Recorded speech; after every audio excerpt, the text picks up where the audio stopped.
already know the drill. We back again with another episode of Buckle Up with the Boys.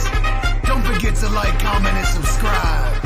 And strap on your seatbelts, cause it's all pedal to the metal from here. And without further ado, your amazing host, Drew Billy.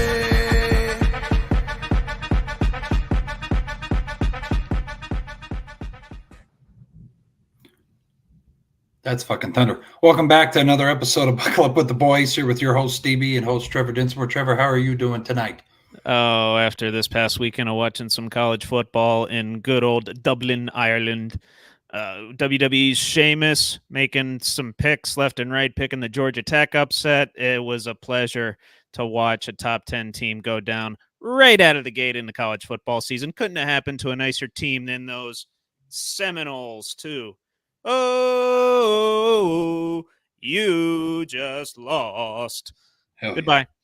Goodbye. There go your playoff chances. Maybe. I don't know. We'll discuss. Okay. I'm jazzed up. I'll just say that. No, our number one fans in the comment as well. Naturally, of course. A lot of news here in the NFL world I'll be touching on here in the beginning. Then Trevor will take over news, some of his segments.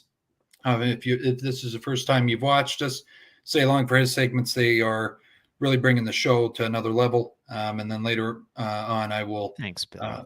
Yes, thanks, buddy. I appreciate you. I appreciate you blowing smoke up my ass. No, it's made it enjoyable. And then debate time to close it out with yours truly. You hear the rain in the background. I apologize. But I do not. Okay. So hopefully our viewers don't either. Yeah. But big news here coming out of the Buffalo. Dallas Cowboys organization here, CD Lamb, agrees to a 4-year, $136 million extension. At the beginning of this month, Trevor, we were concerned with Jerry Jones saying he's not worried about it. The deal will get done.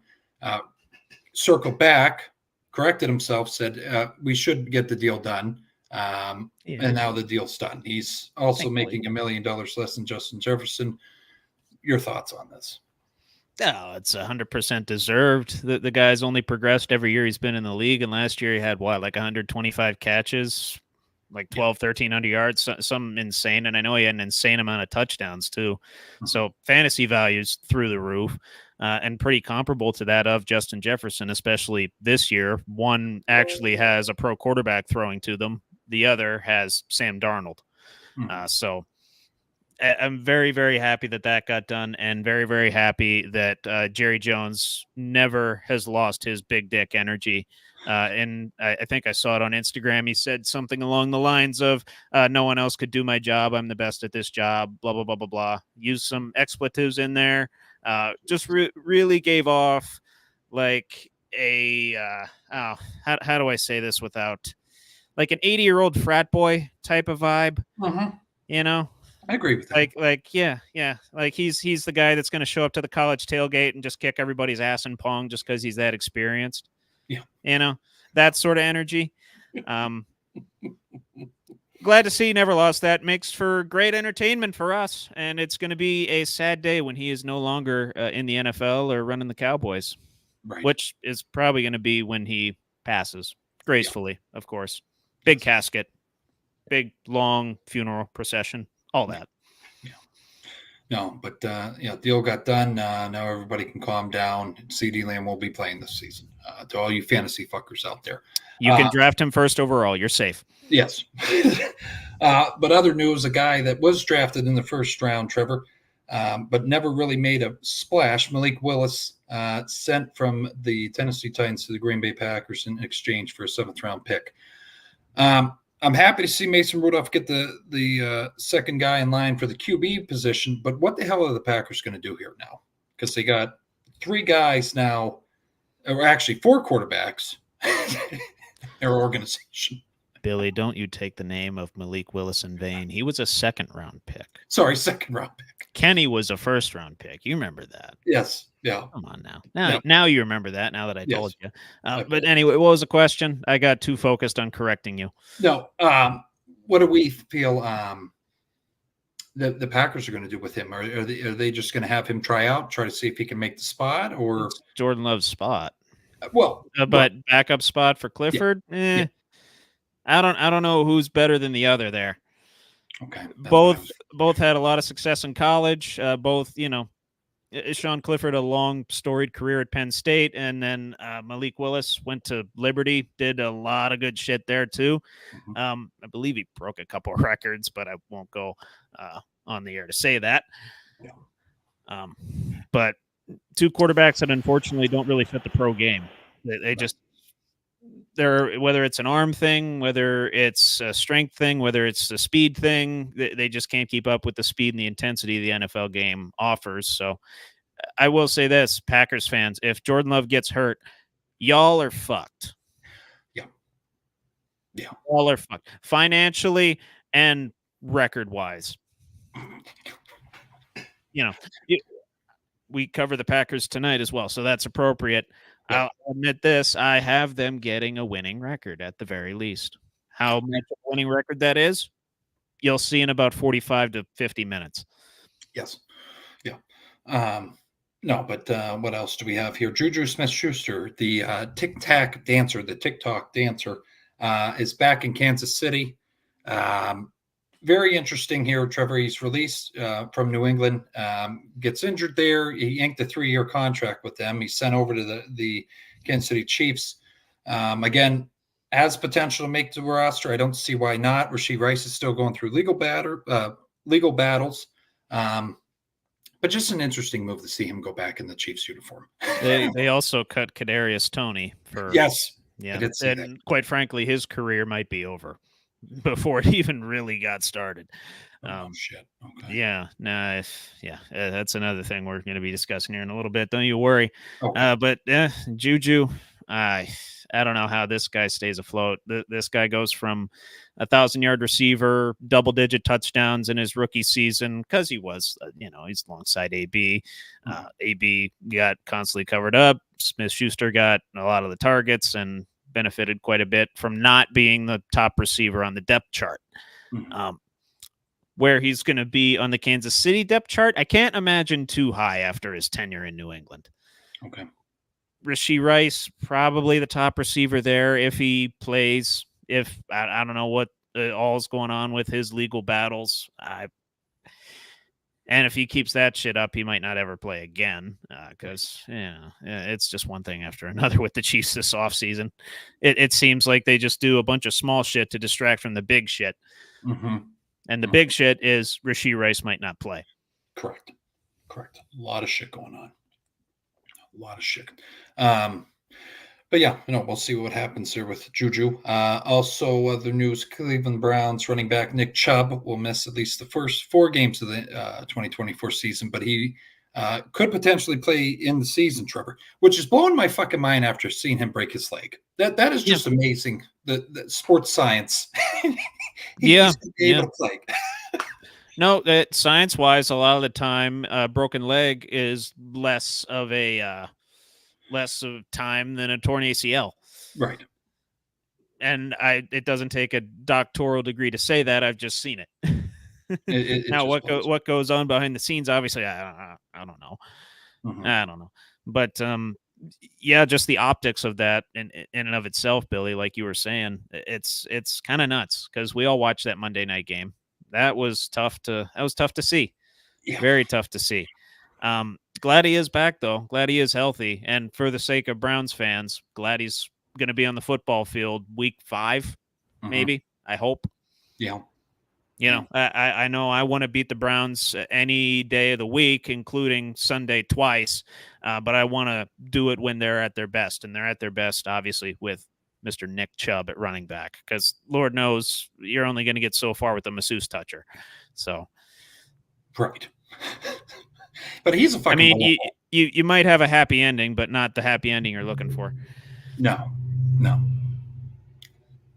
Son of a bitch. Nice, I heard it. I'm trying to control the fucking sound here. We're having some mic issues tonight, and good to see he's getting home. I'm gonna find out who the fuck he is.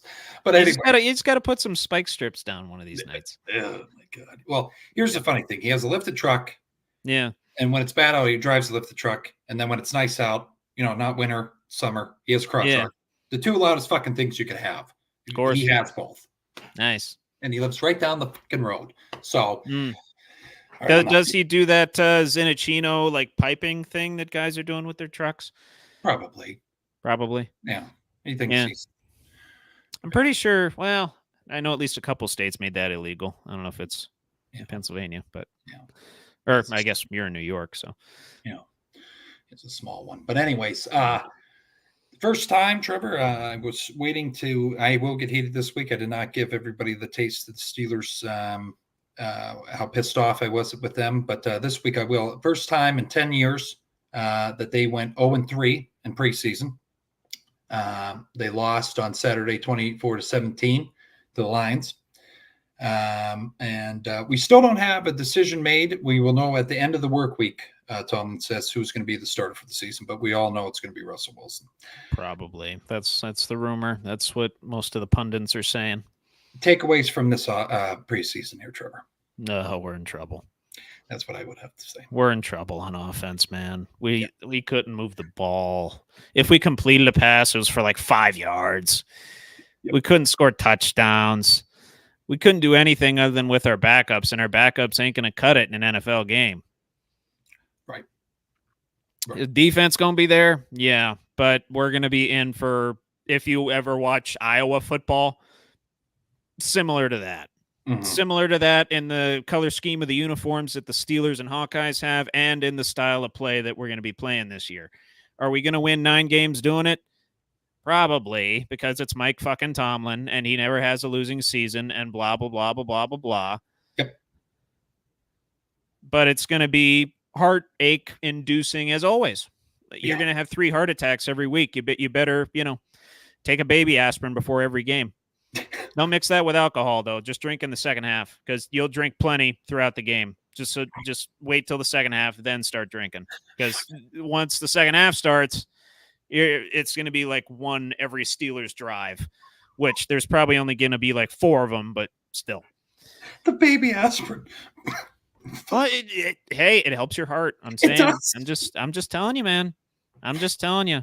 You just get those ingredients in there. I don't know scientifically what it does to you, but I know it helps.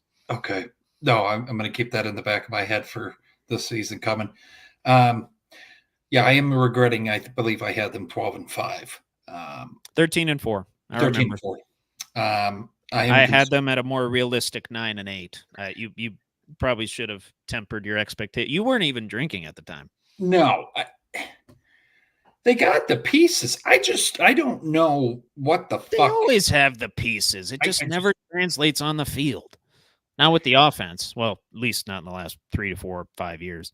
And I don't want to stay on it too long, but are you seeing any difference between Arthur Smith's offense and Matt Canada's? Because that's been a very hot topic. Very hot topic. A lot less motion. Okay. A lot less jet sweeps. That's about it.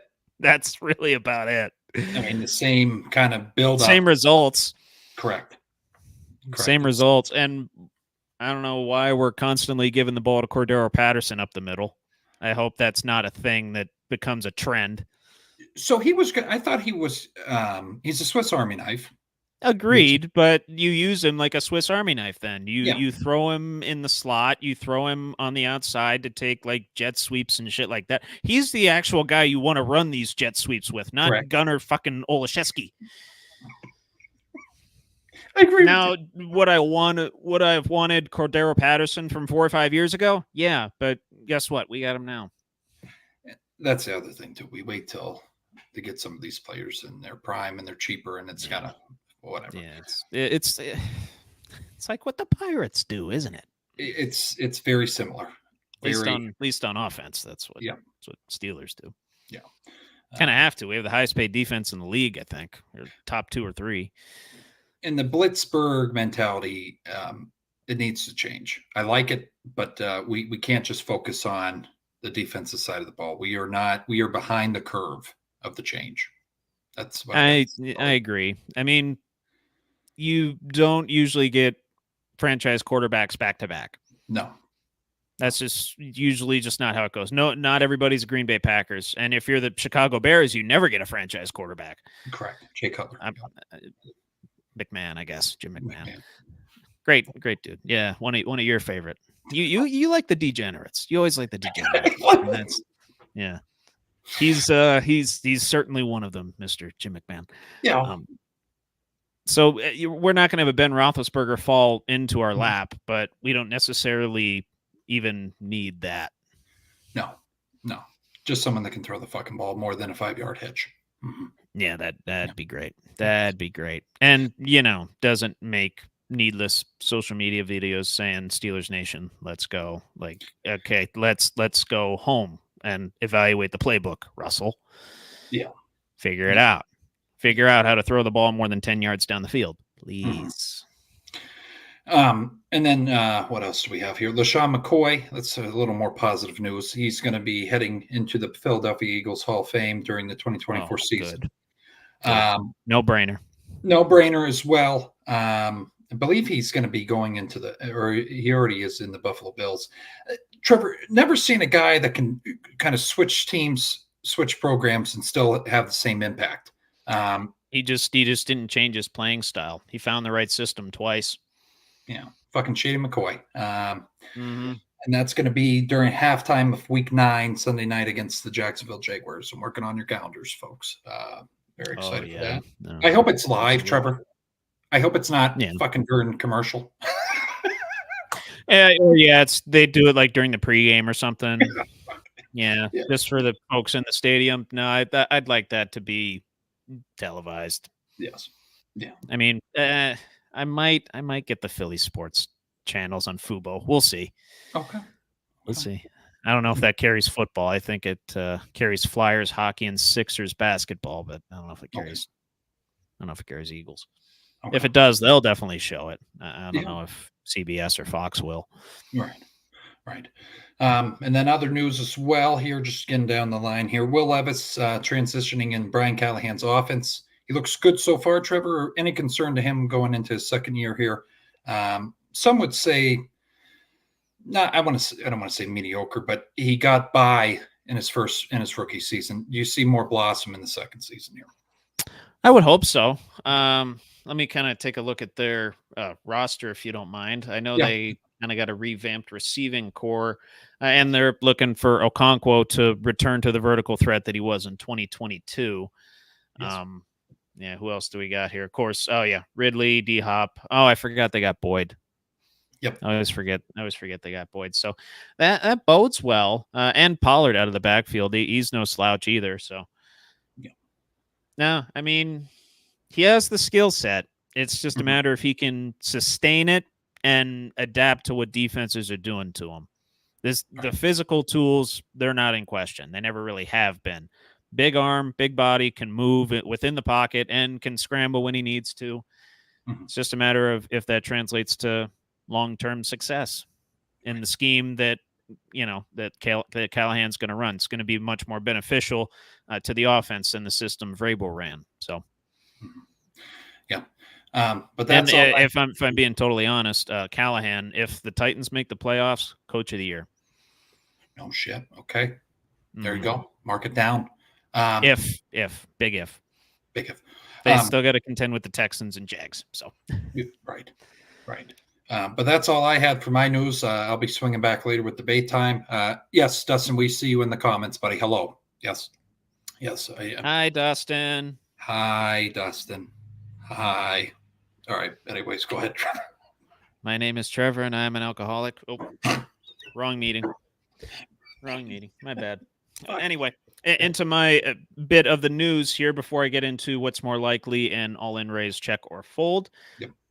Unprecedented move from the NFL that came out today, and they'd been pondering this for quite a while, but private equity funds can now own a stake in NFL teams.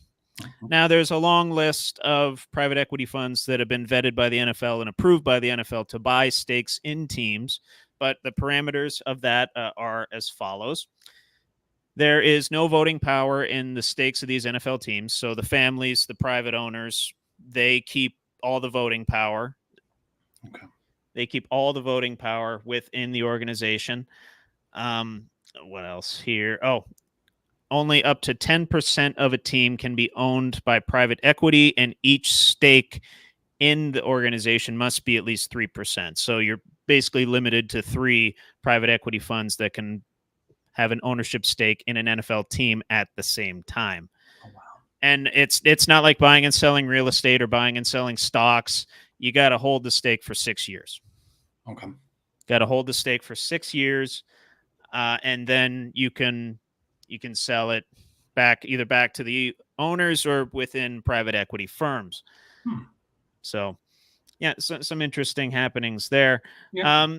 Not much else really changes in terms of ownership rules. Teams can still have up to 25 limited partners. That's just now including the private equity people. And yeah, like I said, no voting power in the stakes that private equity funds have. And the rest of the ownership rules, so to speak, they remain in place as they are.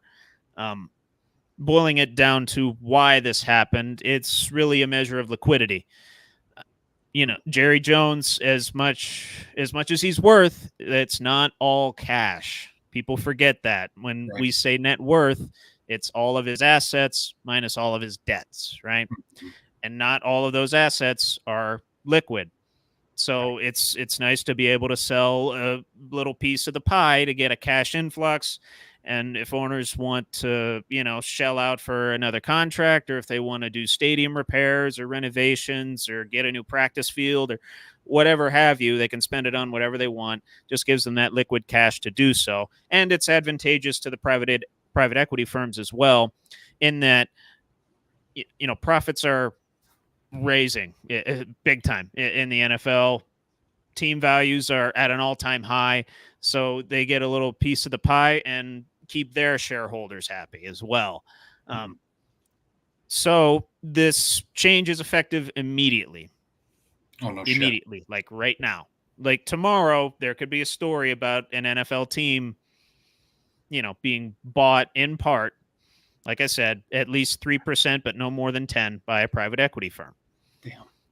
So nice little card for owners to play as well.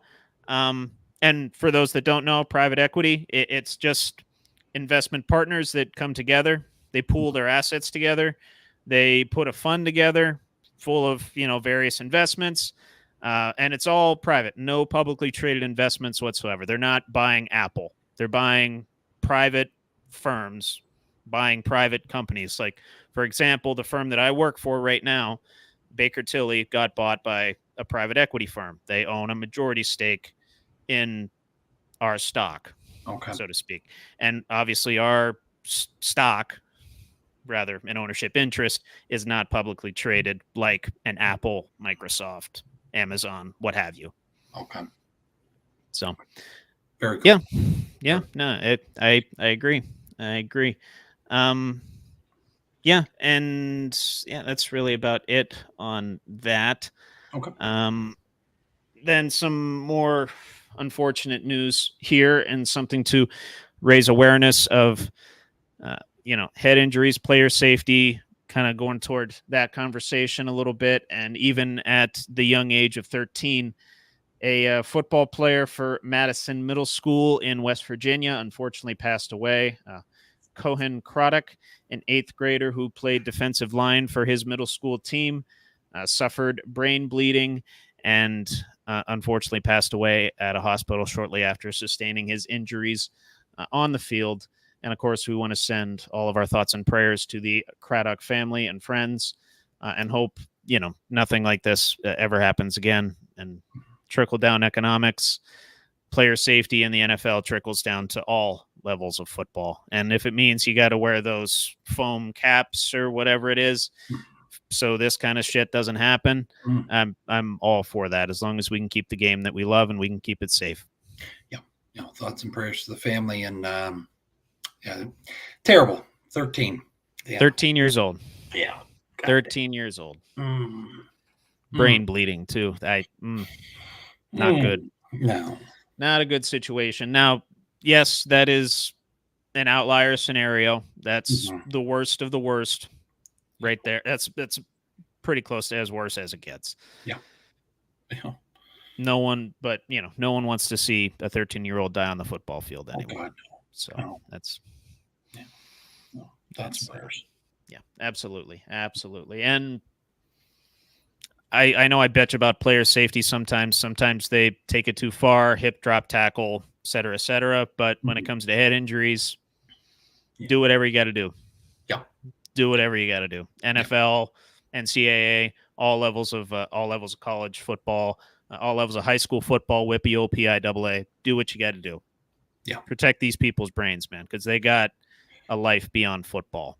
Correct. And unfortunately, early into this young man's football life, it was cut short. Damn. Okay. I don't know what to say. Yeah, that's. It's in the beginning, and it's hit me a little more right now. So I don't know. No, it's tough. Yeah, it's a tough situation, and no one wants to bury their kid. No, God damn it. No, especially 13 years old. But hopefully, I'll get spirits back up here with what's more likely. Get people more in a talkative, debatable, positive mood. And I'm going to look too if there's any GoFundMe or anything going on. We'll share that link somewhere on the stream here. No, absolutely. I didn't see any in the article that was written by The Spun. Okay. Story by Chris Rosvalago. Okay. I think I pronounced that correctly. Okay.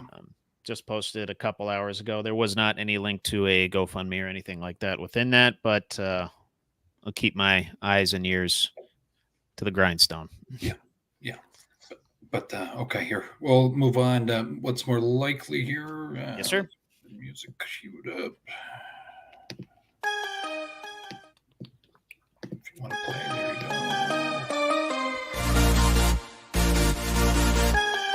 What the fuck? Is it not playing? Oh God.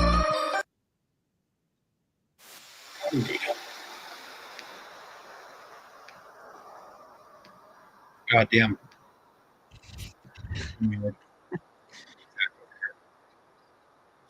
What's more likely with Trevor?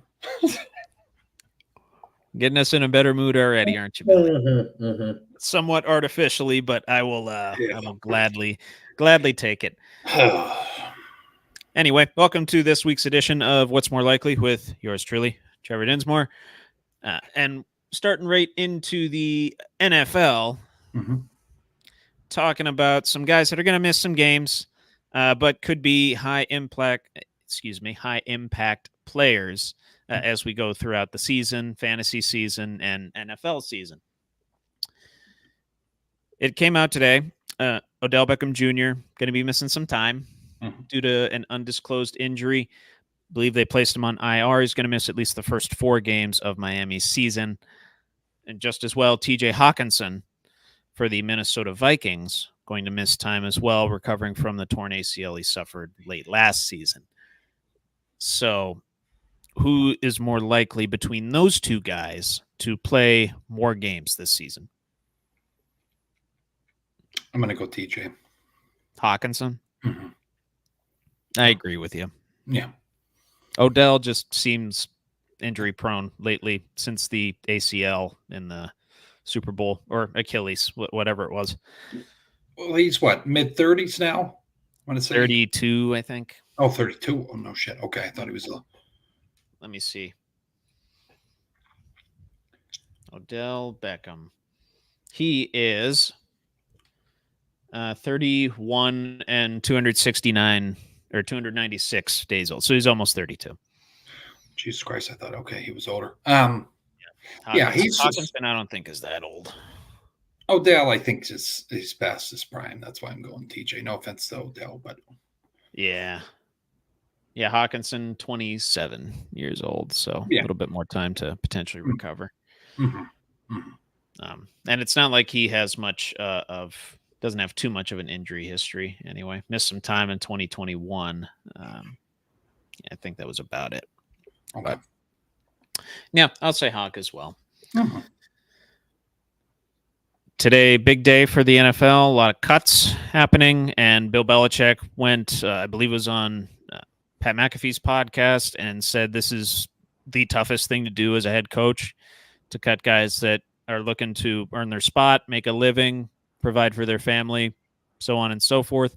And 2 high-profile guys that were cut, Quez Watkins from the Steelers, and as I mentioned earlier in the show, Kadarius Toney from the Kansas City Chiefs. Mm-hmm. Who is more likely between those 2 to suit up week 1 for an NFL team?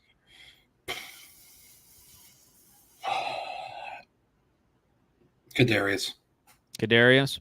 Yeah. If he wouldn't have did the fucking offside thing, I think he would, and dropped passes as well. Trevor, yeah, dropped several passes. Yeah, hands worse than Lima Sweet. Darius Hayward-Bay. They were, yeah. Well, Ante Moncrief. Yeah. Just that one season, though. I just feel like Watkins he doesn't really have footing in the NFL like Toney could have. I think he has a better chance. Fair. I mean, Toney could find a niche maybe on special teams more so than Watkins. Yeah. Yeah, I could see that. Okay. I could see that. And I'll agree with you. I'll agree with you. I just, he has a lot of baggage too. Yes, he does. Yeah. But, it's not unprecedented NFL teams. Taking guys in that are like that and have, a lot of baggage. So, Toney will find a spot somewhere. He kind of has to, right? I hope they both, end up suiting up, getting a contract signed with an NFL team. But between those 2, probably Toney. He'll get picked up by the Raiders. And I will text Cole Peterson, good damn luck. Yep. And watch, Kadarius Toney's going to have like a 60 reception season and have like 800 yards or something. Yeah. No shit. Gotcha. Mm-hmm.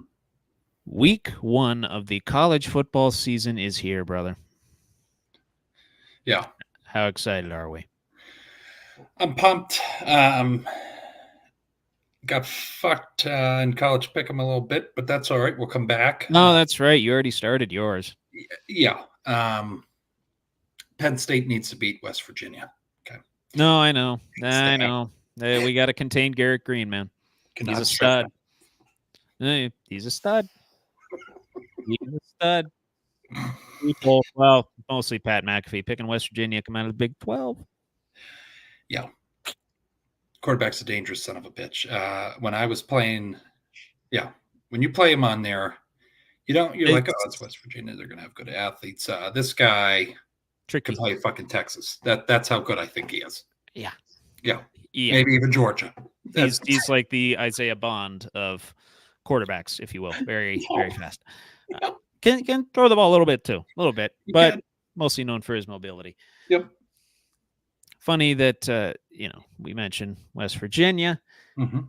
We also got another trap game on the slate with another high-profile team looking to make some noise, and a team that I picked to do pretty well and even win a high-profile bowl game. Mm-hmm. North Dakota State is facing off against the Colorado Buffaloes.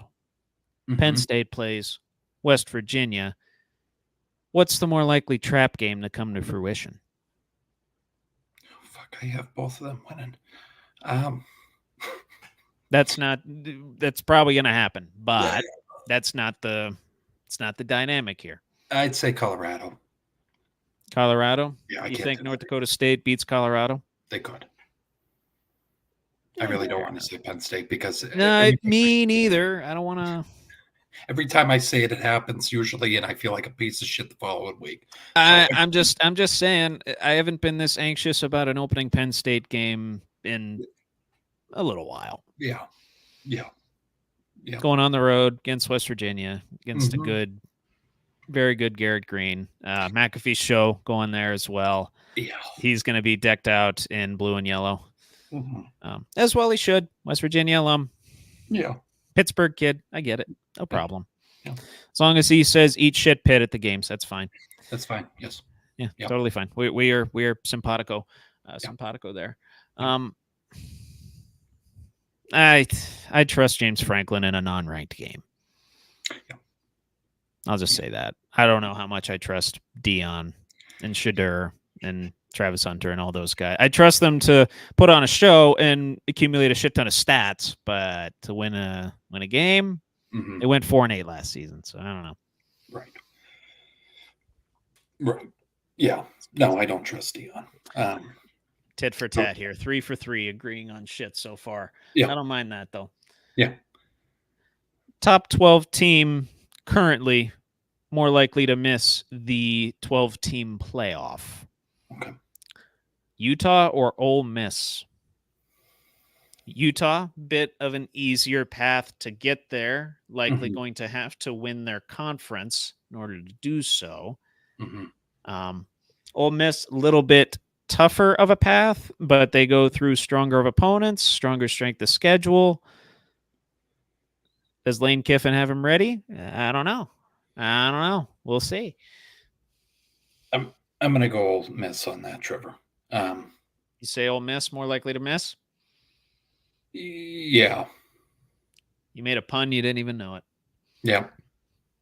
I dig that, though. Yes. I don't. I played Utah. Yeah. I'm going off the video game, which is fucked up. But Utah, they're sneaky. They're very sneaky. No, I agree. I agree. So that's playing in my decision here. Yeah, they're sneaky motherfuckers. Yeah. I was just about to ask you. Let me figure out who is actually playing quarterback for the Utes this season. I think it's Cam Rising still. Might be Cam Rising. I thought he was done though. I could be wrong. Is he still on the roster? He's been playing football for a while. Yeah, it is Cam Rising. Okay. Super senior. He's been playing college football since like 2017. It's ridiculous. Maybe it was 18 or 19, but regardless. Mhm. Which quarterback do you have more faith in, Rising or Jackson Dart? Just to piggyback off of that other question. I'd say Jackson Dart. I'd say so too. Yeah. I'd say so too. But Utah, arguably, like I said, easier path to get there, better defense. Mhm. Also easier for them to slip up once or twice and lose out. Yeah. Miss out. Yeah. I'm going to keep it interesting and say Utah. Okay. I think Ole Miss has finally got the chops this season. Okay. Beat Penn State last year in a prominent bowl game. Son of a bitch, yeah. No, we had a bunch of Cephas sat out, and so did a bunch of other guys. So I harbinge no hard feelings toward Lane Kiffin and Ole Miss for that one. I just do it on the regular because I despise Lane Kiffin. Yeah, he sucks. Yeah. Well, he doesn't suck. He's an arrogant prick. Yeah. Calling him out. Yeah. Fuck him. I agree. So, did you watch the FSU Georgia Tech game? I did not. Did you see the College Game Day / the Pat McAfee show that was happening? Did watch the highlights, yes. You see McAfee get kicked off the air because he was too drunk? He was fucking loaded, but big time, yeah. And I saw this quote. Was shirtless in Irish bars and everything. It was great. And I don't want to. I don't know who said the quote, but shout out to them. I cannot remember the source, but somebody said McAfee doesn't need ESPN. ESPN needs McAfee. 100%. The realest statement I've ever heard in my life. 100%. Name me a good ESPN program otherwise. Correct. First Take is cheating. And you could sit there for the what I think it's around 2.5, 3 hours and actually be all in on it. And 100%. That's the only one I've seen. And it's not recycled news throughout the day. The same shit they cover over and over again. It's different shit that he throws in there. That's what sets him apart, I think. You should have watched the game though, brother. I know. Yeah, it was fun to watch. Physical as hell. Georgia Tech just outbodied Florida State. It was beautiful. It was a beautiful sight. And it was a beautiful sight to watch DJ Uiagalelei live up to his low down here potential. Wow. I'm so pissed. He's like the Russell Wilson, the modern Russell Wilson of college football right now. I swear to God, if I'm mid-pack in the Pick'em League, I'm going to be so pissed. Mm-hmm. And if there's two guys ahead of me, and I'm not going to say their names on air, I'm going to be fucking floored. But we'll get through it. You didn't watch Game Day though. You did not watch I Game didn't Day. watch any of it. No. Oh, Busy. Did you see who picked Georgia Tech? Fuck, I did see that, and it's not coming to my mind though. WWE superstar, Dublin native Sheamus. Okay. Yep. And literally every other analyst picked Florida State. You better put that bet in, man. Oh, I know, man. I know. Sheamus has got to start up a FanDuel. You know, they always did the McAfee's odds boost. They got to start up one with Sheamus. Mm-hmm. Hence why it's appropriate. I'm wearing all the Irish shit too. Right. He also picked the Notre Dame Fighting Irish to go all the way and win the national title. Right. I trust his Georgia Tech knowledge. Mm-hmm. Mm-hmm. Who knows? Who knows? Yeah. With the way the playoff is structured, though, the Notre Dame Fighting Irish cannot get any higher than the 5th seed, as those 4 top slots are for the Power 4 now conference winners, and the highest ranked goes first, second, third, so on and so forth.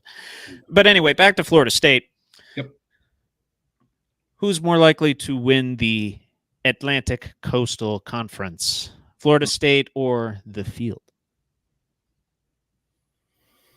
Mm-hmm. Was that just a one-off, or is it a sign of things to come? I'll still go Florida State. No. I think it was a hiccup. Think it was a hiccup? Yeah. I don't think it was. I'll pick them I again. think they got a Q. No. I think they got a QB problem. Oh, boy. Oh. I think they got a QB problem. Big time. Fuck. I will pick the Miami Hurricanes and Cam Ward to come out of the ACC. Shit. Yeah. As much as I hate to say it, Catholics convicts history right here. I'm on this side of it. Yep. Yeah. Cam Ward's a stud. He is. Cam Ward's a stud. He is. I hate playing against him. Yeah. Mm-hmm. Yeah, I mean, see who their coach is right now. I think it's either or. I know I can't do both, but I'll go Florida. But I could see Miami. Oh, Mario Cristobal. That is who. That's who. Okay. Okay. Yeah. Fits right in. Cuban American. Hell yeah. Love to see it. But yes, I will pick begrudgingly. Yeah. That's the last time I'll ever do that. Although I prefer to do that over that stupid chop. Correct. That's more effort than this. And plus, Dwayne The Rock Johnson went to Miami, so it's fine. Yeah. It's fine. Yeah. It's forgiven. Speaking of WWE, we got a couple big events coming up this weekend. Yes. We got Bash in Berlin, Berlin, Germany, and we got NXT No Mercy over in Colorado. Couple world title matches there for you. Randy Orton versus Gunther. Randy Orton looking to move into second place by himself all time on the World Heavyweight Champions list. Looking to become a 15-time world champion. Whereas on the other side, Upstart, you might know his name. You might have seen the Tech Talks and the Reels. Do you believe in Joe Hendry? Yeah. He's got an NXT title match against Ethan Page, and I'll sure as hell be watching that. Yeah. Ethan Page, former AEW star, was severely misutilized, and within a few months, NXT champion under the tutelage of one HBK, Shawn Michaels. Regardless, who's more likely to emerge as champion in their respective match, Joe Hendry or Randy Orton? I hear voices in my head. I'm going Randy. Oh, I believe in Joe Hendry. All right. I know you like Gunther, but I do like Gunther. I do like Gunther. And you got to give him the hometown victory as well. I know he's from Austria, but yeah. I don't know. And plus, he's got to legitimize that King of the Ring win where Orton's shoulder wasn't down. So, yeah, my pick is honestly Gunter for that. And Joe Hendry, I just think they're going to capitalize on his popularity, let him hold the title for a little bit. What I think would be a smarter move would be to let him chase it for a while, let him get a taste of what could be, and then have him chase it for a while rather than win it outright. But between those two scenarios, probably Hendry. The only thing that Orton really has to gain from winning is, I guess I said move into second place, but Yeah. his legacy's pretty set, I would say. Yeah. Just to let people know he's still around. That would be. Yeah, that'd be nice. Yeah. That'd be nice. Yeah. I mean, hey, we could see another Cena Orton world title match. That'd be wonderful next year. That'd be great. That'd be awesome. Take us back. Oh, absolutely, brother. Absolutely. Mm-hmm. Moving off of that, we're going to be talking about another WWE question as we go into All In, raise, check, or fold. If you want to cue that up, good sir. Hell yeah. That was it for this week's edition of What's More Likely. Hell yeah. All right, we'll get the okay. You'll get the thing. You know the thing. Yep, thing, and then make sure it's not too fucking loud.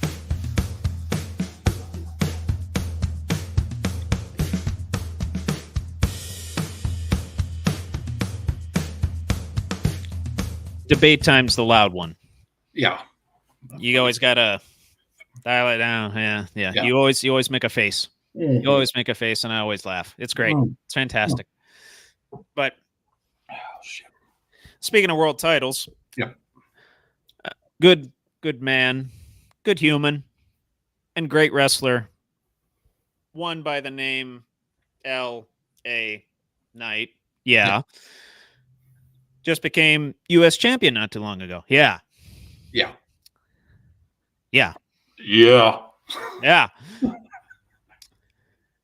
All In race, check or fold. L.A. Knight will be a world champion by 2026. Raise. I'm all in on that. Yeah. I said all in. Yeah. All in. Dustin's having a time of his life in the comments. Oh, I know. That's a good thing. We want people to have the times of their lives in the comments. He's all in. Yeah. I should have worn the LA Knight shirt that I got. Should have done that. Oh yeah. But it's all right. It's all right. We live and we learn. I didn't know I was going to be talking about LA Knight till I started planning for the show a half hour before the show. So that's all right. Yeah, there we go. Yeah. Anyway, I saw a certain someone in fantasies projected to be a better tight end than one Travis Kelce this year, and he was tight end one last year. You know who I'm talking about. Excuse me. Another Iowa product, Sam Laporta. Yeah.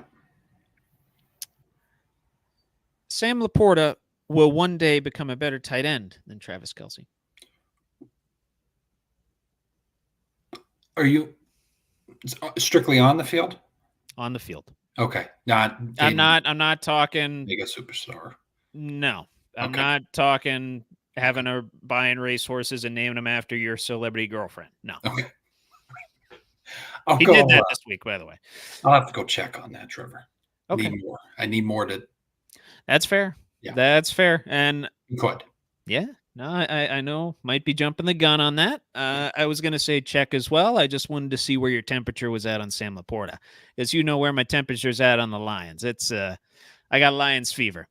They're my second favorite team right now. I'll say this.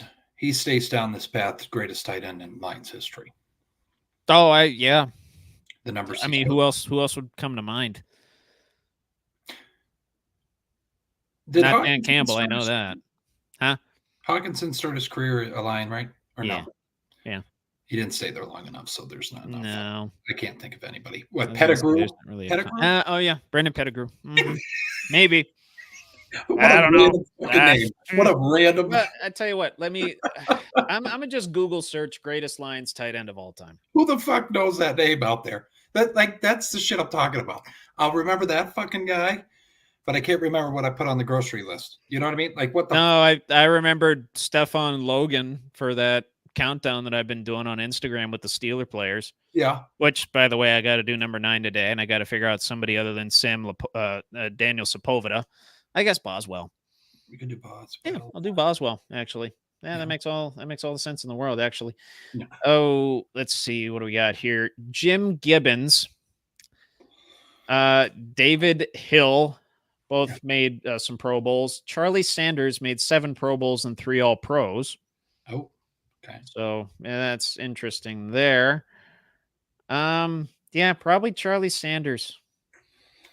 All right. Probably Charlie Sanders, Hall of Famer as well. Oh, All-time leader in yards for a tight end in Lions history. Just a tad under 5,000. shit. And that was back in the late 60s and 70s too. So pretty good. Back when throwing the ball wasn't nearly as prominent as it is today. No. Especially to tight ends. Tight ends, you're a glorified blocker back then. So, Right. So yeah, Charlie Sanders. Yeah, I think he can do it.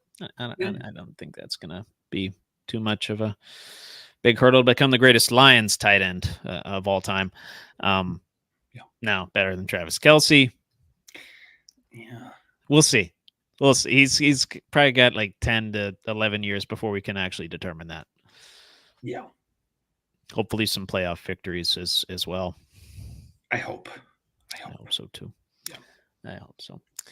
Anyway, it came out today through various news sources. I saw it on Fox Sports.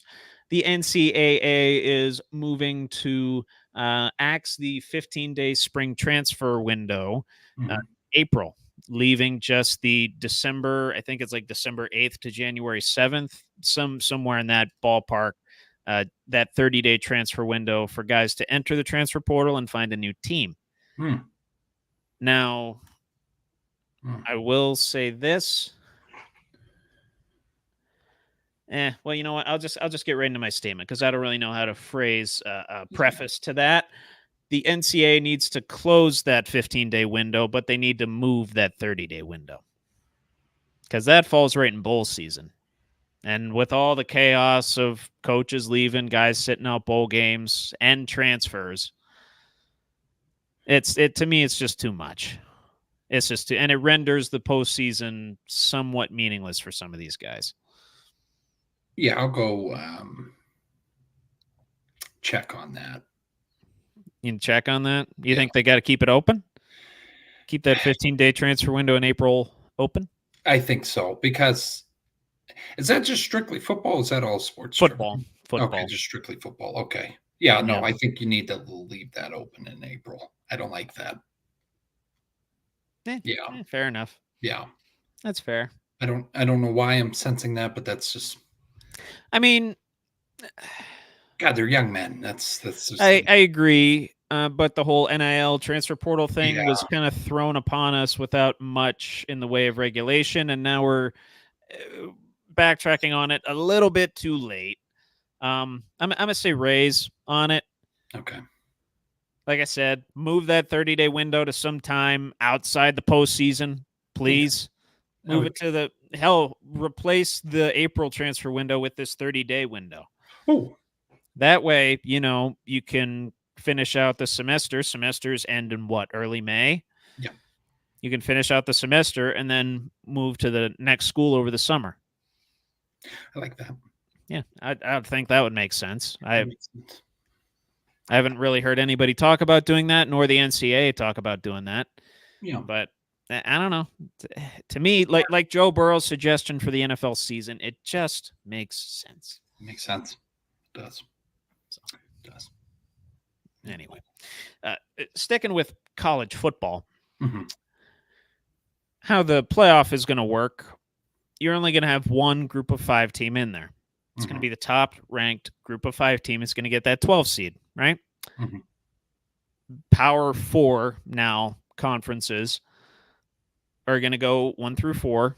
Conference champion going to get those 1 through 4 bids, and then the highest-ranked extra teams, including independents, in the Power 5 / the Power 4, I guess, are going to get those remaining slots. in terms of the number 12 slot, a lot of people picking Liberty, right? Ranked 25th last year and the highest ranked non-Power 5 school in a while, at least for a sustained amount of time. Liberty's not going to make that 12th seed in the playoffs. It's going to be some other group of 5 team. And I'll reveal my pick once I get your temperature on it. I'm not really big on Liberty, so let's go Rays. I don't know if I want to go all in, but I'll go Rays.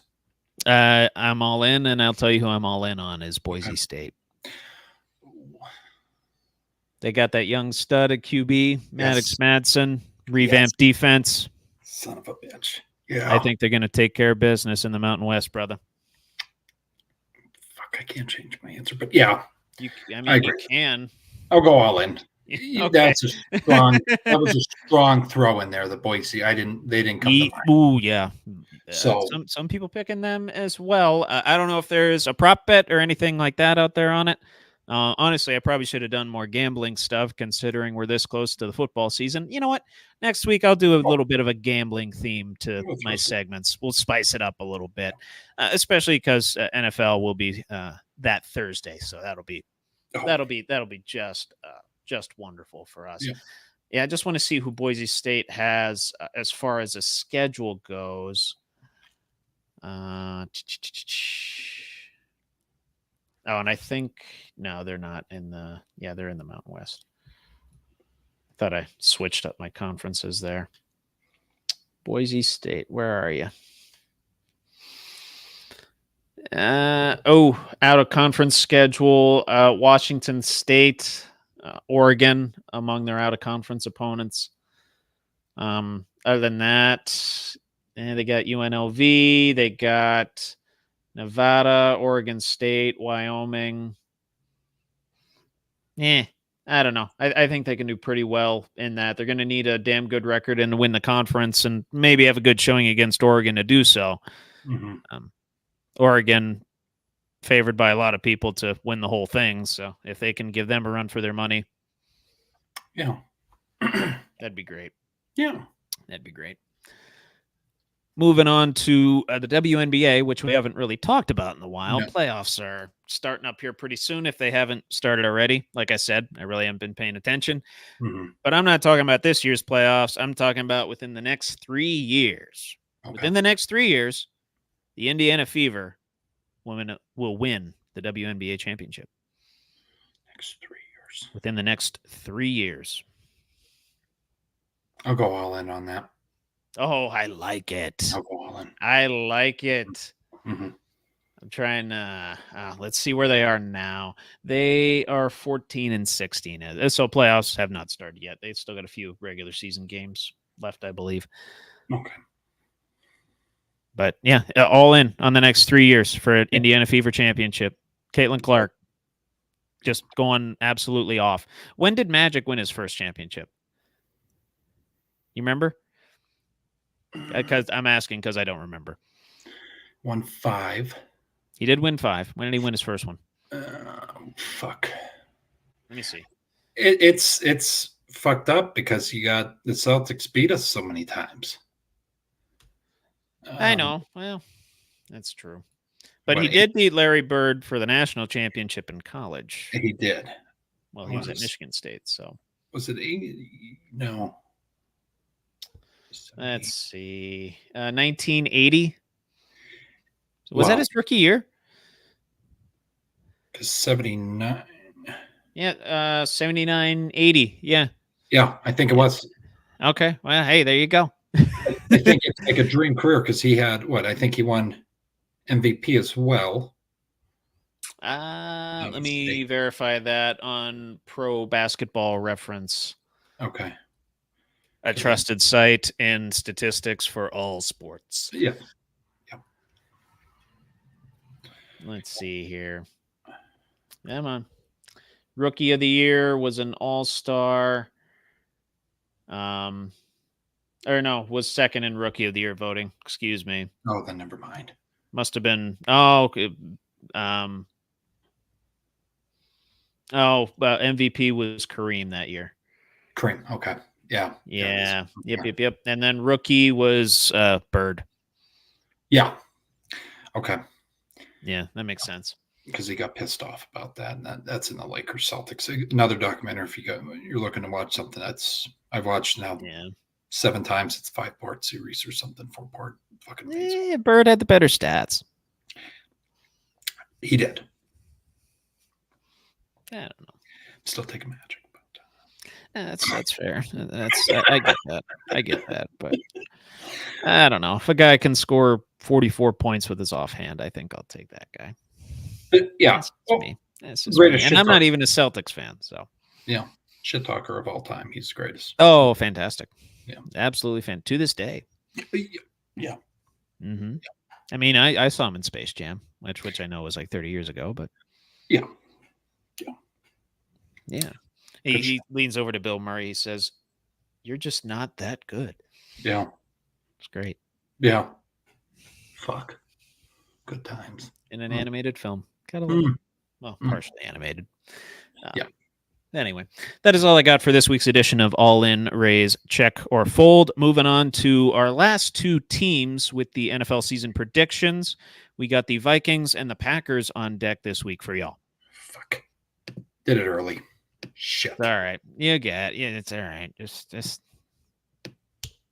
And yep. Still trying to figure out where I feel like I'm getting music from.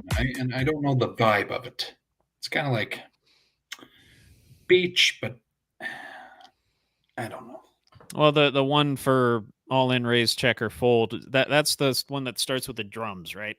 Yep.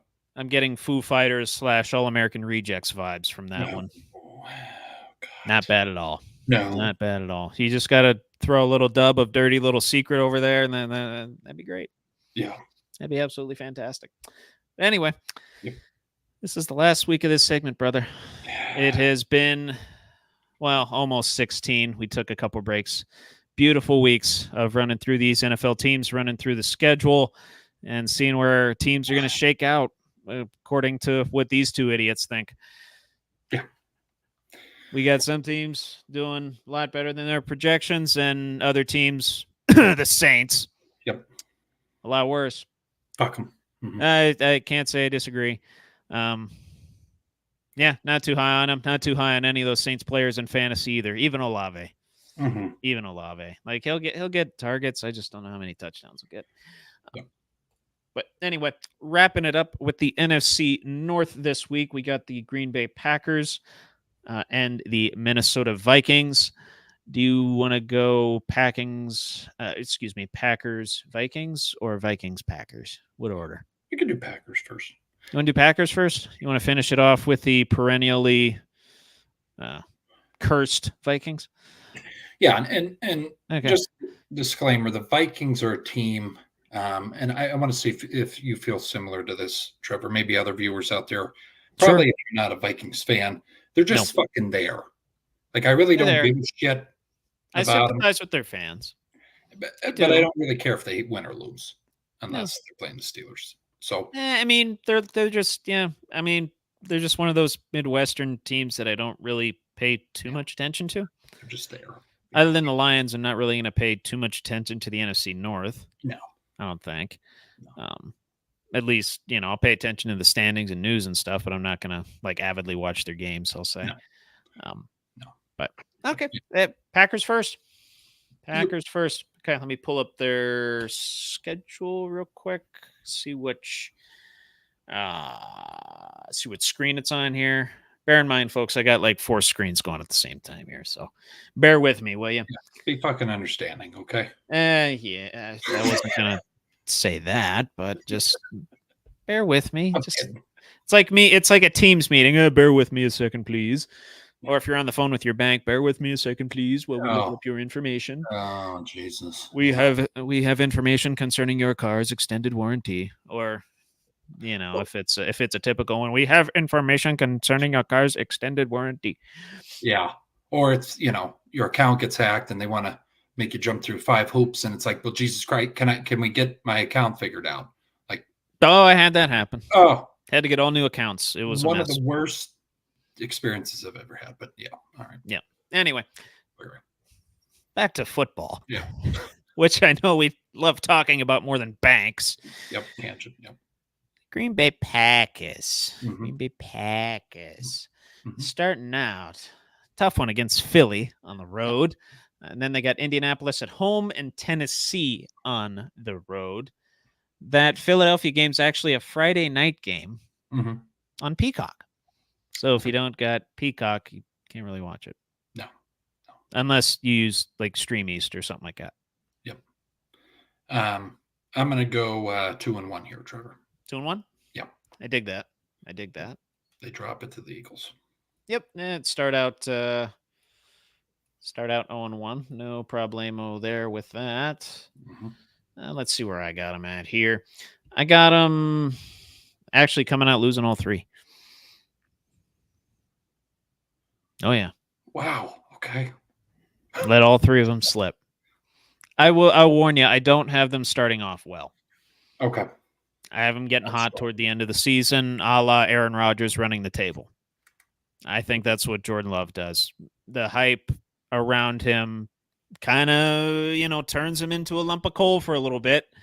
It turns the lump of coal into dust for a little bit, and then people are, chattering, "Oh, this guy's overpaid. Why'd you give him the highest average annual value contract in NFL history?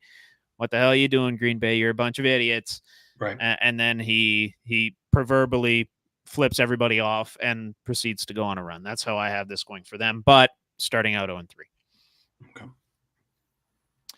They got Minnesota, the Rams, and Arizona right after that. That Rams game is on the road. Rams, Arizona. Yep. Other two are at home. Let's go 2-0 here, Trevor.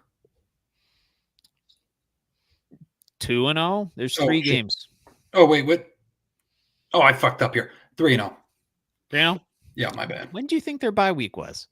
I Are you looking at the right schedule? No, I gotta. If I go down too far, I fuck up. Yeah. Oh, you lose it. Oh, Yeah, you're good. We're dealing with a 27-year-old that knows how to work technology like a 55-year-old. So Yes, Jesus. But anyway, yeah, 2-1. Yeah. 2-1. Yep. Dig it. That's actually what I have them going as well. Losing to the Rams. Okay. Losing to the Rams. Losing to a veteran Rams team, I will say. Then they got Houston in week 7 and weeks 8 and 9 at Jacksonville versus Detroit. So 1-2 here 1-2. Oh, where do they pick up a win? against the Jags. Jags? That makes sense. That makes sense. I have to have them come down the hill a little bit. Yeah, they're not going to be world beaters, I don't think. No. I don't know. To me, they don't have the complete team to do that. Mm-hmm. Nor are they going to have consistency out of Jordan Love quite yet. At least, I wouldn't think they didn't really have that last year. Mm-hmm. But anyway, believe that's what I have them. Actually, 1-2 here. Only beating Detroit. I have Detroit letting that one slip. Okay. Then week 10 is their bye week. And they go on the road to Chicago and come back home versus San Francisco. Excuse me. Let's see here.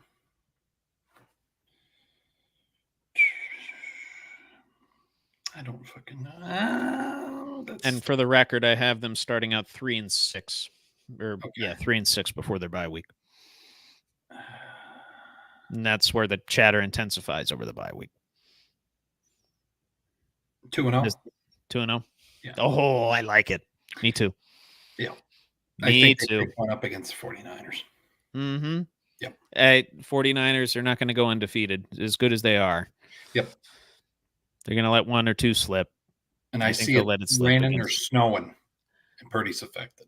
Could. Yeah, very, very much. Very much. I mean, yeah, we're talking week 12. We're into late November by that point. Mm-hmm. So, love to see that. Yep. Then they got late season Miami. Yep. at Detroit, and then at Seattle. Come on, very strong here. We're 3-0. They're on a 5-game win streak here, Trevor. I like it. Me too. Yep. Me too, good sir. Yep. Or at least I think. Hang on. Yeah. Then final 3 of the season. They go versus New Orleans, at Minnesota, versus Chicago. Then that New Orleans game Monday night, that Seattle game that you picked Sunday night, and that Detroit game is, well, they actually play a lot of prime time, like late in the season. So just let me rattle off their prime time real quick. Late in the season, that Miami game, November 28th, that's Thanksgiving, isn't it? I believe that's Thanksgiving. Yeah. Then at Detroit is another Thursday nighter, so they got back-to-back Thursday night games there. Mm-hmm. A little bit of a tough task, I guess, out of routine a little. Then they go at Seattle. That's a Sunday night game. Mm-hmm. And then versus New Orleans here is Monday night. Mm-hmm. And then Minnesota, Chicago finish it off on usual Sundays. 4 straight primetime games, too. That's got to be tough. Some reason, we'll go 2-1. Okay. I see them dropping 1 to the Vikings. I think that's what I have to, actually. Finishing it out 2-1, beating New Orleans, obviously. Yeah. You have New Orleans, I think, winning 3 games. Yeah, 3-14. Yeah, very bad. Dennis Allen's going to get fired within, well, hopefully by the bye week. Their bye week's in week 12. So, then beating Chicago, I think we have the exact same week 11 onward. Okay. We do. Winning every game but Minnesota in week 17. Yep. Cool by me, bro. Yeah. I got them at 10-7. You got them at, let me count it up here. 1, 2, 3, 4, 5. 12-5. Damn. I didn't want them that. A little high for you? Yeah, that's all right. A little risky for your money? 11-6 somewhere would be better, but 12-5. Yeah. I mean, over-unders 9.5, and they got the 19th in strength of schedule. So not too high, but, middle of the pack. Yeah. So both ambitious on them, both going with the over. You a little bit more so than me. Yeah. Now, on to the Vikings. How's this team going to do? 3-0 start in the preseason. I know that doesn't matter, but it doesn't matter. Yeah. The 0-16 Detroit Lions were 3-0 in the preseason. Right. It might even been 4-0 because I think they still had the 4th game at the time. Yeah.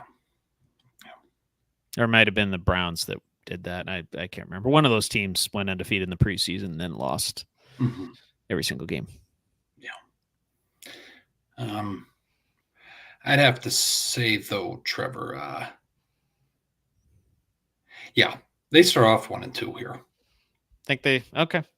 Against Giants, San Fran, and Houston? Yeah. Okay. Yeah. Okay. Probably they probably beating Danny Dimes, right? That's about it. Yep. Yeah. Yep. I think I saw the over-under for that one is 41.5. Get your bets in now, folks. It's going under. Jesus Christ. In the words of Evan Sense, going under. It's going under. Yeah. Shit. That is how you pronounce that band's name, right? Evan Sense? I believe so. Yeah. Okay. I think I got that right. Yeah. I know I can pronounce All American Rejects right, but I don't know about Evan Sense. Yeah. Okay. Yeah. Glad I know my 2000s band's pronunciations. Yeah. Good. Then they actually got a pretty early bye week, week 6, but prior to that, they go at Green Bay versus the Jets. 0-2. 0-2 there. I don't know if I gave out my picks for the first 3 weeks. Oh, shit. Sorry. Yeah, Trevor. Yeah, no, that's okay. That's okay. I forgot to interject. We have the exact same thing. Oh, okay. All right. Oh. Same games, too. Same sequence. 1-4. 1 win, then they lose the next 4. Yeah. Dig it. Then following their bye week, week 7, they go versus Detroit, at the Rams, versus Indianapolis. Oh, that Jets game, by the way, I think is that one in Frankfurt. No, that's in London. That's in London. Okay. Hmm.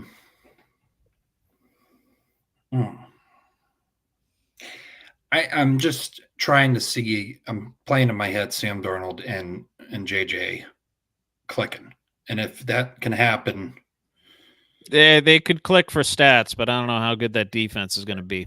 that's right. And it's I'm gonna have to go 0-3 here, Trevor. Wow, 1-7. Ugh. Just being the Lions ain't gonna lose to them. The Jets ain't gonna lose to them. I wouldn't think so, as long as Rams- Rodgers is healthy. The Rams are a stable team. If you have Yeah. McVay running the headset, I think you have a chance to win. Yeah. Yeah. I think they're going to be steady. I think Mhm. they've kind of figured out a way to Steeler their season, so to speak. Yeah. Yep. And that's a game that the Steelers could win, so Rams could too. Yeah. I got them going 1-2, beating Indianapolis. Indianapolis is just going to be one of those weird teams. They're going to lose some games they shouldn't. They're going to win some games they shouldn't. Right. I think that's one where Indy more so loses than the Vikings win. Barn burner, maybe like 17-13 or some bullshit like that. But somehow, some way, Minnesota picks up a second win. They are 2-6 after their first 8 for me, and 1-7 for you. Then next 3 weeks, they got at Jacksonville, at Tennessee, at Chicago.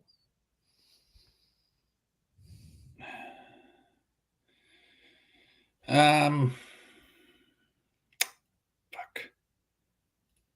I don't know why I'm. Let's go 3-0. You're going 3-0. Yep. All 3 road games. Yep. Give it to them. Okay. I'm not high on the Jaguars. I'm just.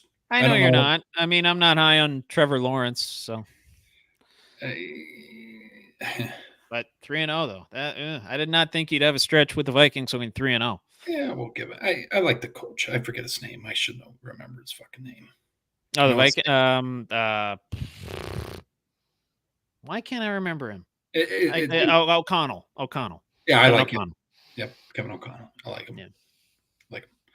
I was gonna say I could picture his face, but I'm like, what's his name? I think he's like Tomlin, straight shooter, and he does care about his players. That's why. Agreed. That's why I like him. He ain't gonna cut the bullshit though. He's gonna tell you fucking how it is. He ain't gonna sugarcoat it. That's He's more of a Brian Flores than a Mike McDaniel. Yeah. So Yep. Fair enough.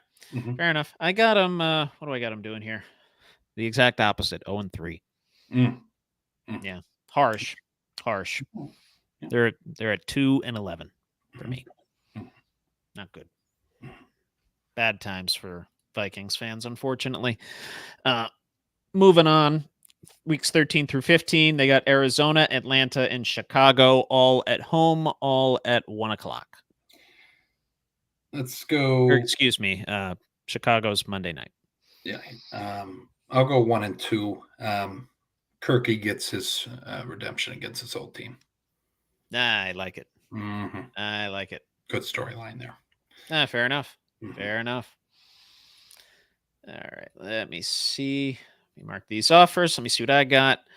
Arizona, Atlanta, Chicago, 1-2 as well. 1-2 as well. Split with Chicago. Yep. I think they find a way to do that. Mm-hmm. Just interdivision game, familiarity. Caleb Williams not living up to the hype. Pick whatever storyline you want. Oh, yeah. Last 3 weeks and the last 3 games that we will pick in the NFL season predictions with Trevor Dinsmore, Drew Billy, Buckle Up with the Boys, and guest host last week, Mr. Cole Peterson, helped us pick the NFC North a little bit. God bless him. God bless his 3 girls. Mm-hmm. At Seattle, versus Green Bay, at Detroit to finish it out. Ofer. Got to be honest. That's fair. Don't even sneak it out against Seattle. No. Not beating another division opponent. Not with the 12th man. No. Yeah, fair enough. No. That is a loud ass. It's a loud ass stadium. I got them beating Green Bay. And I'll say Sam Darnold's job could be taken. Oh, yeah. Jaron Hall, some outlandish take saying Hall is the future of the Vikings. I'm like, okay, cool. Yeah. It's unfortunate they won't get to see their young stud rookie QB that just won a national championship. Yeah. Ho-hum for me, but for Vikings fans, unfortunate. I'll wait till you do our records and I'll say, yeah, I'll wait. Yeah, no, totally fine. Yeah, it's long. Yeah. So with that win against Green Bay in the last week, I got them winning 4 games, going 4-13. Mm-hmm. You have them winning, looks like 5-12. So, I mean, J-Jet is flipping the fuck out on the sidelines. Yeah, it feels right. They got the 28th strength of schedule. Pretty tough. Yeah. Over under is 7.5 though. So we're both pretty well under that. Not very high on the Vikings this season, unfortunately. I'll put that in. Same here. Yeah, there's it's them and the Saints that I'm definitely if I'm putting a bet in, gun to my head, I'm putting a bet on those 2 teams on the under. Yeah. Yeah. Well, not even gun to my head. I'll probably just do it. Well, and just I don't think we had a card thing.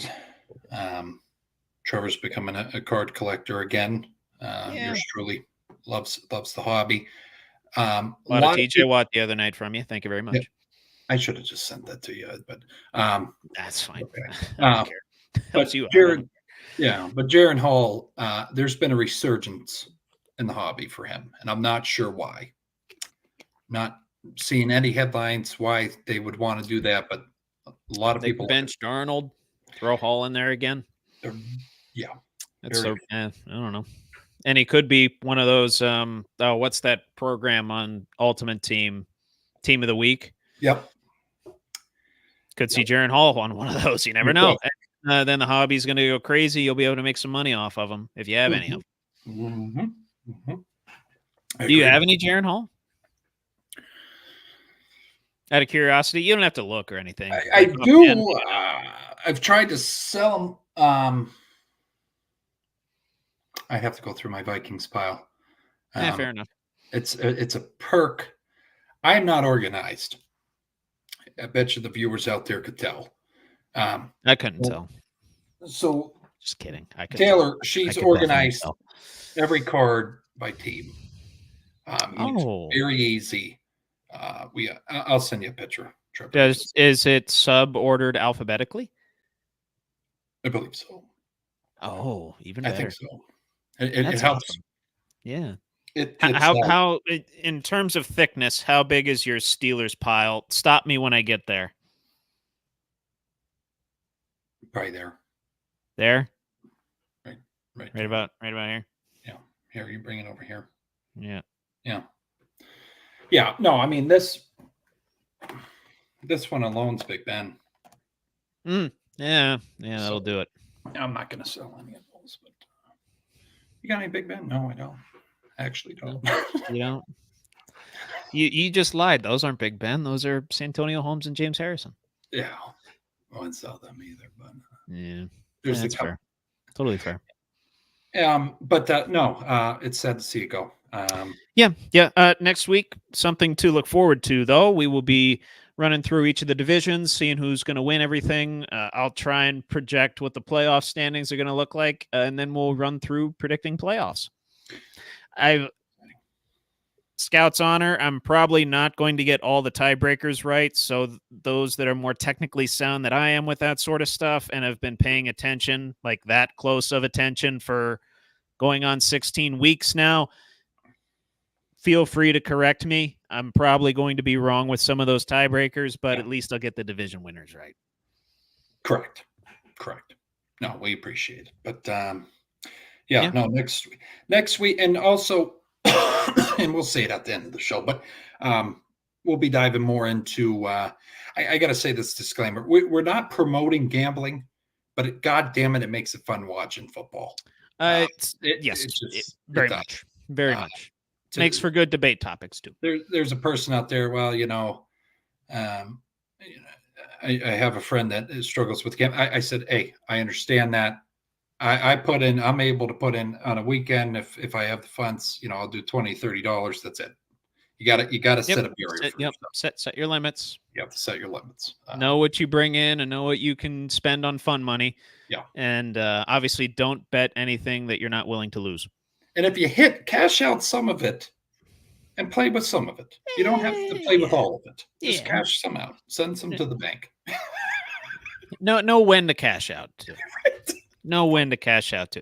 If you got BYU covering against Oregon as your last leg in a 7-leg parlay, you might want to cash out. You cash the fuck out.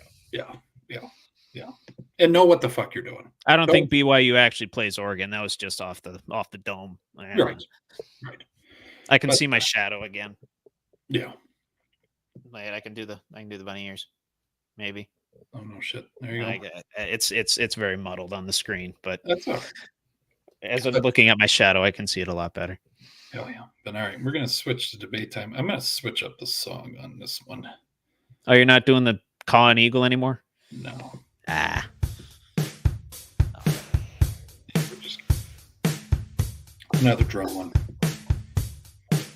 I can't do it. I feel like I'm gonna need hearing aids. I tell you though, that old one did work a little bit better with the Eagle. Yeah. So maybe I don't know. Throw it back in sometime. Yeah, throw that back in, or change the cover art. Do that too. Yeah. I don't know. Maybe just get a picture of what's that Rush drummer's name? Neil Peart. Yeah. Get a stock photo of him, toss that on there, you know. Not that he has anything to do with football, but damn it, is he a good drummer? Goddamn right. Mm-hmm. Maybe Travis Barker. Big fan. Even though he's with I'm partial to Rick Allen, Def Leppard, drums with one arm. So, you know. Pretty goddamn impressive. Yeah. Yes. But I fucked up, did not include debate time, so Trevor's going into this blind. So you've been doing that. You've been doing that. I send it and then do you do that on purpose, or do you send it and then say, "Oh, I'll add to it," and then you just don't? I forget. Okay. I forget. Organized. It makes me think about. I got to think on it, and I kind of wanted more debate interjected in this because I feel like we're just agreeing, or it's like, well, yeah, I feel that way too, and then it's just. But all right, so. I know people are going to say In-N-Out. I've never tried In-N-Out. Trevor, have you tried In-N-Out? Once.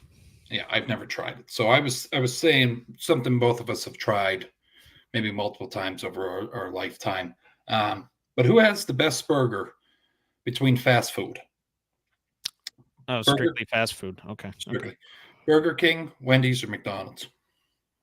Oh, I got to go Wendy's, bud. I have to. I got to go Wendy's. God damn it. It's I'll say this about Burger King. It's funny that they're called Burger King because their chicken sandwiches are better than their burgers. Okay. Might be a hot take for some people, but I do like the ghost pepper chicken from Wendy's. I don't know. Yes. Yeah. I always just go double baconator, call it a day. Double baconator, medium fry, medium Coke. Very good. Yeah. Done. Very basic. Very basic, very consistent. Yeah. No fuss. Who do you think has the better fries? Wendy's. Wow. Okay. I like salt. I don't salt. like my entire fry to be salt. Okay. Which is what McDonald's fries are. I agree with you. It's like fucking packed on. Yeah. If you had to tier rank those, I'm putting McDonald's last. Okay, that's all right. Who's going to have a better season, Bo Nix or Jaden Daniels? Ooh, challenging me. Yeah, Bo Nix had a pretty good preseason. I'm going left on looking that. Pretty impressed. Did you see what Zach Wilson had to say versus what Jared Stidham had to say? I think you sent that to me actually. Great tie-in. Thank God. If I don't have it written down, it fucking just goes out of my head. I got my finger enough on the pulse. I just, it's a trigger. Tangent off of that. How do you feel about those two responses? Stidham's an asshole. I'll say this: Wilson, class act. He always has been.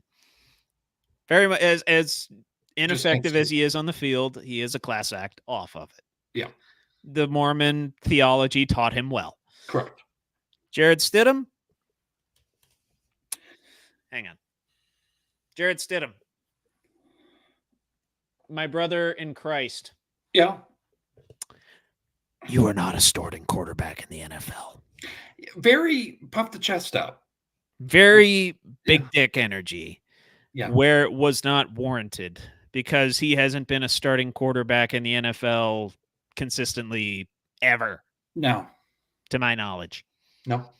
Play a full NFL season as a starter, then you can say, oh, I'm a starting quarterback in the NFL, and I know it.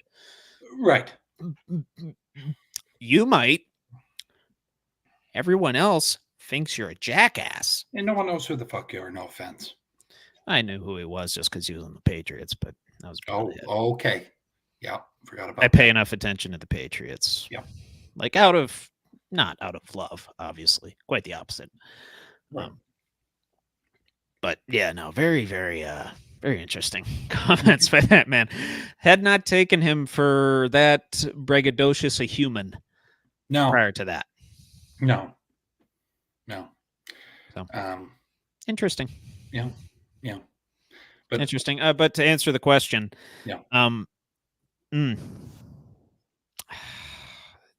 that's tough. I'm gonna say Jane Daniels though. Okay. Not much, but Jane Daniels. Okay. Yeah. No, I think I don't know. I think he has. Actually, let me look at the rosters. Give me a second. There's Commanders got rid of somebody in the receiving corps. Dotson. Yes. So that kind of swayed me a different way because Scary Terry's now really going to be. Yeah. Let's see. Receiving corps for the Commanders: Scary Terry, Zacchaeus, Luke McCaffrey's their third receiver. Oh, I don't like that. That's what I'm saying, Trevor. I'm not trying to sway you, but that's why. No, I know. I get it. I wanted to look at the rosters. I wanted to, because I honestly, other than the prominent players on offense and defense, like Surtain for the Broncos, I don't know who else is on that defense. We talked about. Bo Nix, got Javonte Williams, Cortland Sutton, Josh Reynolds, who's been underrated, Marvin Mims, who's serviceable. Troutman was somewhat decent. Yeah, I think he was with the Saints before. Mm-hmm. I'll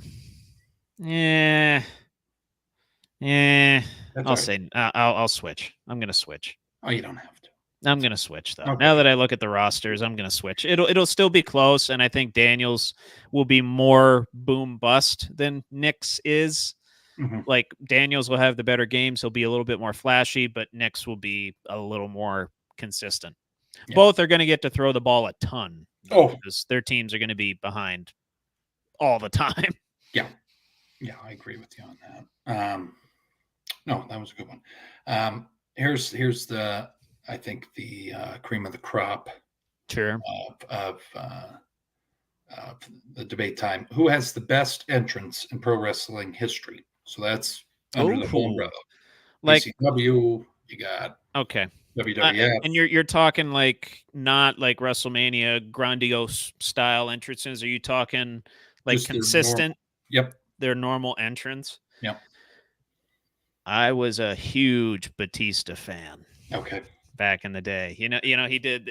Quite frankly, he had some of the best. Yeah, he did the. Yeah, it's badass. Yeah, that was fantastic. That's up there. That was fantastic. So that's to me, that's clear cut number one. Okay. The Undertaker, you can't mention grand entrances and not mention the Undertaker, because when that gong hit, I mean, it took him 10 years to get to the ring, but it was an out of body experience every time he came down. Yep. Trying to DX tag team entrance with the pyro in the ring, fantastic. Yep. I did enjoy Brock Lesnar's where he did the shuffle thing and then the explosion and then the same thing jumping up onto the ramp. I could go on and on and on. Really, those are probably the top four there in terms of like one-off entrances. My favorite. Shawn Michaels WrestleMania 12. Zip There you lining go. in. Yeah, there it is. Mm-hmm. Good man, Dustin. Good man. I'm gonna say, just because I love the guy, taking ECW Sandman. You never knew where he was coming in the crowd. And he was half floated, and then he bashed his fucking head open. Yeah, that's great. Yeah. I'd say Stone Cold too.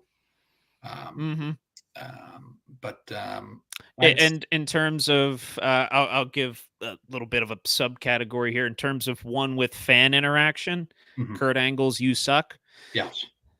Fantastic. Yes. Fantastic stuff. Do you like Mysterio's, or is his kind of just there? It's to me, his is kind of. I mean, his music's good, but his entrance is kind of vanilla. Well, I guess he would do the jumping out of the. I like his old one. I don't really care for the mask. The who's that jumping out the sky? Yeah. That one. Yeah. That one was better. And Eddie's was fucking awesome with the the lowrider. Yes. Oh, how could I forget? Yes. I think the one that's most iconic for me is the DX reunion. When they come out, they get that fucking Jeep from that. I don't know if he's a World War II vet or whatever the hell, but they get the Jeep from Texas. They take it all the way up to wherever they're having the reunion. And they all come out, original group, and they're fucking firing shit off. Oh yeah, that's up there. Or the tank one. The tank one. Yes. Yeah, because they're literally fucking. Yeah. Mm-hmm. Oh, Cena's at 25. I think it was 25 with all of the other Cenas that came out. Badass. Fantastic. Yeah. Very, very well thought out too. Yeah. Triple H's, I think, was at WrestleMania 30 on the throne. He's always had some pretty good entrances. Dustin put one in there. Jay. I like Jay. Right? You don't like to... It drives me nuts. You don't like it. It's like fucking 10 minutes. So? I like that. It's a good workout, too. You got to start working out, Billy. I know, but McAfee really gets into it. That's what kind of makes it. Oh, Sting. Oh, okay, Nate. Ooh. Throwback. That's a good one. One of the greatest wrestlers that is. That's a real good one. That's, right, that's pretty good. I mean, can't go wrong with NWO either. Oh, no. The music mostly, and just kind of the grandiose of Scott Hall, Kevin Nash, Hulk Hogan. Just so I don't feel disgusted by myself, Hulk Hogan's. Sure, Real American, of course. Just, iconic. I mean, that's come on. Yeah. Very good. Very good stuff. But no, I do love Bret Hart's entrance music though. Oh yeah.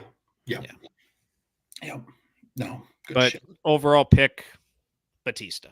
Yeah. Batista. No, that's a fucking yeah. Fucking badass, man. And he does that punch out and then he trots down. It's like, okay, this guy's gonna fuck some shit up with that spine buster. Okay. Oh yeah. Another one last honorable mention. I knew I was going to go down a list here. Goldberg. Oh, badass too. Yep. Yeah. Maybe Goldust. The Shield. Oh, the Shield. Oh, I forgot about the Shield. Oh, Jesus Christ. A little throwback action. Oh, that's nice. Yeah. That's nice, Nathan. Warrior. Yes, of course. Didn't last long. But yeah, he is. He went to do Hollywood. It's fine, but it's still very good movies. Very good movies. Oh, he's in Guardians. Did a few. What was My Spy? A few others. Yeah. Little serious roles here and there. Yeah. Did some other ones. Could still fuck somebody up with the Batista bomb. I will tell you that. He used it in one of his movies, I think. Yeah. He said it's a goal of his to try and get a wrestling move of his in every one of his films. I think I saw that in an interview at some point with like Vogue or something. Yeah. Goldberg was a beast. No, the WWE talk always gets these guys going, man. Gets me going too. I enjoy it. God. I'm just trying to think of Biker Undertaker. Oh yeah. With which theme? Because there was a couple. There was the Limp Bizkit one. I'm okay with that one. There was the initial, like the one he debuted with at Judgment Day 2000. That's it. That one. And then there was the What? How'd it go? You've done it now. You've Oh, gone and that one. made a That one big fucking. mistake. You like that one? Ooh, Big Evil. yeah, Big Evil. Yeah, Cool. American Badass. Yes, but all right. Nathan apparently likes Limp Bizkit, Macho Man. Got it. Oh, love Macho. Yeah. Love Macho. His WrestleMania 9 entrance was probably the best part of WrestleMania 9. Yeah. Fuck. Might have to start a sub channel on our reviews of wrestling, Trevor. I was gonna say we might just have to do like a half hour just to get it out of our systems. Yeah. But anything else for the folks out there, Trevor? That was the last debate time question you had. Yeah, I only had 3. I knew that Okay. one was going to be a long one. It was Yeah. rightfully so. Got to save the wrestling for last because that. Yeah. Cool. No, yeah, I'm all good, brother. Yeah. Go Irish, go Penn State, and go Stellars. Yep. I know they're a little bit later, but go Stellars. Yep. And also, make sure to tune in next week. It's the perfect time, actually. Tuesday, you can kind of hear what we have to say for your bets, your odds, whatever you want to do, parlays. First game's on Thursday, and then Friday. A little unique start to the NFL season, but it's exciting nonetheless. Football is back. But make sure to, get your notepads out, share with friends. We got a comment here. Go Blue. Yeah. Hey, Dustin, actually, here's some news we didn't cover here. We'll close this out, Trevor. I believe that they're vacating 21, 22, 23 season. Are they actually? Taking all the wins against Ohio State and also the national championship. Really? Yes. Is that actually a thing? That if you want to Google it. I'm just. I sent it to Dustin. I hope you enjoyed that, buddy. Jaders never win, buddy. You got to watch that documentary too. See what Stallion said. Yeah. I'm innocent. No, you're not. Yeah. Well, he didn't. Well, he technically didn't say that. He said he had no regrets. But yeah. That's something to keep an eye on. I did not hear anything further on that. So yeah. No, check it out. But I hope they lose to Fresno State. By the way, I hope they do as well. Yeah. But have a good day. Have a good night. Stay safe out there. God bless. This is another episode of Buckle Up with the Boys. Tell your weird neighbor, your grandma, your friend, whoever the hell enjoys sports. Share it. Welcome us in your home, your car. Don't watch our videos live, though. Maybe just listen to the audio. Don't want to be I'm trying to think of the word, Trevor.